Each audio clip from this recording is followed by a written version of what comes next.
अरे भाई चा टे देलु आउ सब भल दिनकर कथा ऑफिस रे नुआ पियन बापी चा नहीं आसिला से दिन बापी हाथर चाहा पी ताको प्रशंसार पोती पकेली किंतु एकथा अन्य कर्मचारी हजम हैलानी बोधे पाखरे बसी जड़े सीनियर हसी कहले तुम एते तल स्तर लोक धन्यवाद कहीं दौच यह तुम सम्मान कमई दे पारे मु हसी दे टेबुल पड़ी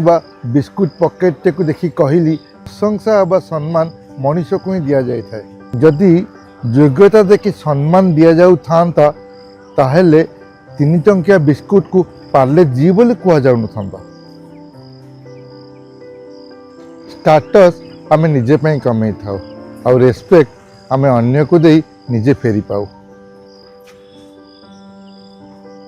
एथिरे आपण मानकर कौन मतामत कमेंट निश्चिंत जनातु पैसा चाटा बहुत भल होता।